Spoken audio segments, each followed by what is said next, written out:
Hello, Phil here from Wings of Pegasus and welcome to another analysis video. If you enjoy this video, please give it a thumbs up and subscribe. So on the agenda tonight we have Jerry Reed, and this is going to be coming from 1977 and it's going to be his performance of Lightning Rod. So let's get Jerry up on screen and see how he gets on.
And there we go. I was going to stop it a little bit earlier, but it was one of those performances that you just want to watch all the way to the end because there is so much going on in there.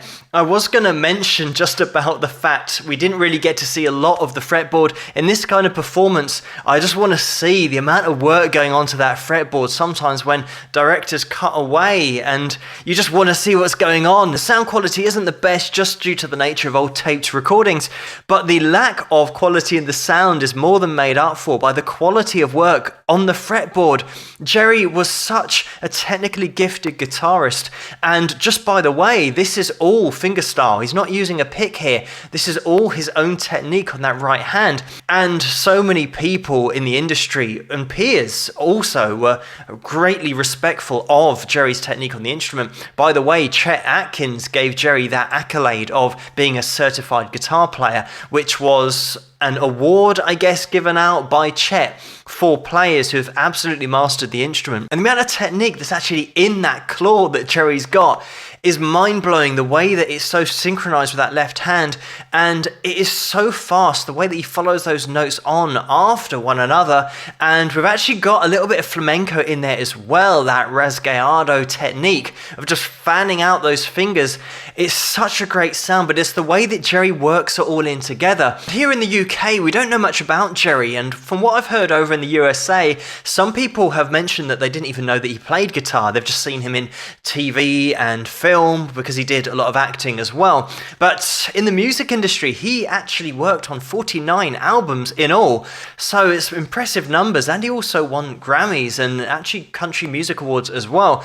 But he actually started at the age of 18 is when he started recording, and that was with Capitol Records. But the stuff he did at that age didn't really take off too well, and then Bill Lowry then actually signed him to the National Recording Corporation as an artist and also as a staff band member. And in 1959, this would have been when Jerry was about 22, he recorded Soldier's Joy, and that actually did quite well. But then Jerry went off to the army, and that was for 2 years. And during that period in the army, he actually had one of his tracks, That's All You Gotta Do, covered by Brenda Lee. So his career managed to gather a little bit of steam even when he was away in the army. So after that stint in the army, in 1962, Jerry then released a couple more singles, and this is where Chet Atkins becomes involved because he heard Jerry's playing on these songs and really loved it and wanted to get involved, and he actually produced some of Jerry's stuff as well, and in the future they'd work on albums together too. Fast forwarding to 1967, this is when Jerry released his track Guitar Man, and the interesting thing about this is that Elvis Presley heard this track and wanted to do a cover himself of this track. So he was in the studio trying to get the guitar down exactly like he'd heard Jerry Reed do it, and he had these session guys that weren't getting it right. So he actually said, how can we get it this the same? And they got in touch with Jerry to find out how he played it, and Jerry just said that everyone you're using in the studio, they're all straight pickers, which means flat pickers. Flat picking is what it's called when you just use a plectrum or a pick.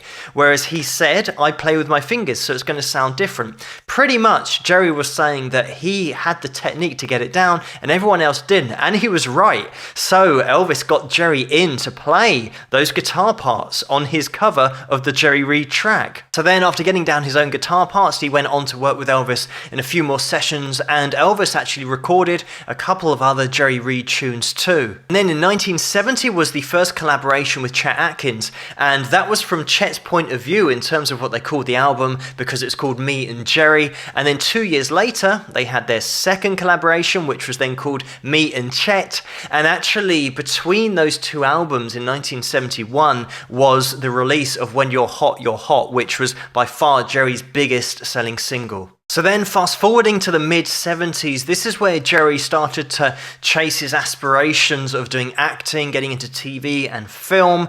So the music took a little bit of a back seat for a few years, but then only 5 years later, in 1980, he then re-recorded his track Guitar Man with Elvis Presley on lead vocal, and that got to #1 in the country music charts. So again, he's right back in there with the music. Again, fast forwarding to 1986 now, all the way through to 92, that was Jerry Reed just on tour, just playing music. And in 1991, so just 1 year before he stopped touring, he did his third collaboration with Chet Atkins, and that was called Sneaking Around. And I know he did TV and film, but what a great all-round musician he was as well. And I'm not just talking about great ability and technique on the guitar like we've got in this video, and his vocals as well. He actually won a Grammy for the best country vocal performance. That was in 1972, and the year before that, he actually won the Grammy for the best country instrumental performance, and that was with Chet Atkins. And then fast forward 22 years,